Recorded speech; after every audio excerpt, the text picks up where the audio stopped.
A lot of teams in the Lowcountry have a blemish on their record, but really only one. Justin Jarrett has more on a big weekend in high school football.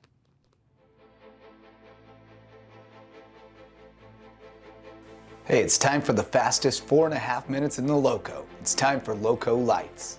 Bluffton Bobcats Thursday night special. They went searching for a game after losing one to Woodland last week, and Beaufort Academy swiped right. And Owen Bayes swiping right on his main man, Bryant, breaking away for the long touchdown. It was a big night for Bayes. He threw for 377 yards and 3 touchdowns before giving way to Aedan McCarthy, who got in on the action by finding Carnell Warren over the middle, and the big man takes care of the rest.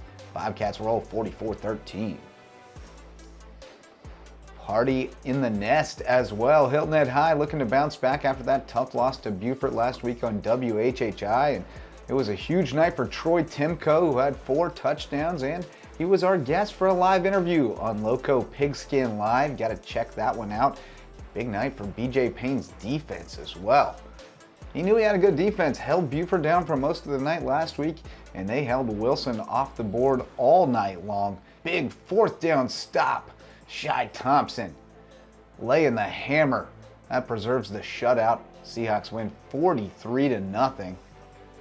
Beaufort High got the first win last week, looking for number 2 at Goose Creek. Samari Bonds, the ankle was a question, but not anymore. He finds Jadyn Andrews for the go-ahead dime, and then Bonds gonna put it in the gut of Jadyn Andrews. He was the star last week. He breaks away for another long touchdown run. That one put the Eagles back on top. It was tied when Samari decided to keep it himself. He goes 44 yards off to the races. It ends up being the game winner. Eagles win 32-25. They've got May River next week on WHHI.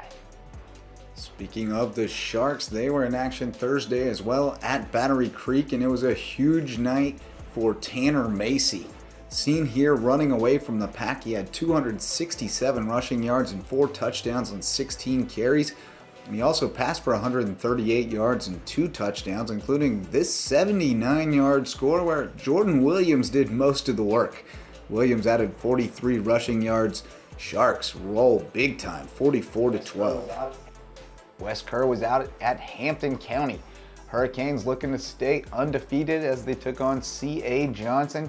They boast the reigning Lowco Football Player of the Week, Zion Dobson. And he made some plays tonight, including this one, but Chris Terry made this one happen, scrambling around all over the place. C.A. Johnson giving chase. He finally gets a little space, and so does Zion in the end zone.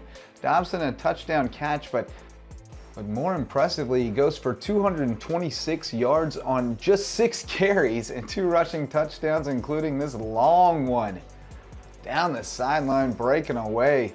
Hurricanes on top, 41-0. They get the Seahawks next week in Barnville. Beaufort Academy on the road at Greenwood Christian, and Dietrich Shuford looking for the end zone. He's got a man. It's Devin Fripp. Baby Dev going up top for it. Little head tap. And then the defense getting in on the action. Eddie Gonzalez standing tall in the middle, goes up for the pick. He is rumbling, mumbling, stumbling at the 1. Doesn't quite make it in, but the Eagles would punch it in and they win 35-14. Patrick Henry, another Skeeza title contender because they got that Fairey to Fairey connection. The Fairey brothers Hugh and Forrest hooking up for a touchdown. Patriots roll 35-0. JP2 at home, and they had their man Christian Tilton back under center, so things were looking good against Memorial Day. Tilton took them down the field, put it in the end zone on the first series. They get it back, second series. Oh, that was that ankle. He told me maybe it was a little too soon. Brandyn Horton finds the end zone, though, to put the Golden Warriors up 14-0, but the defense could not hang on. Tilton out. Hopefully he'll be back next week. For Lowco Sports and WHHI, I'm Justin Jarrett. Until next time, go Lowco. Thanks, Justin. We want to thank all of our guests for making us just a little bit smarter over the last 30 minutes, and we thank you very much for watching the WHHI Daily News. If you missed anything at all, we'll be back in 90 minutes. I'm Bob Stevens.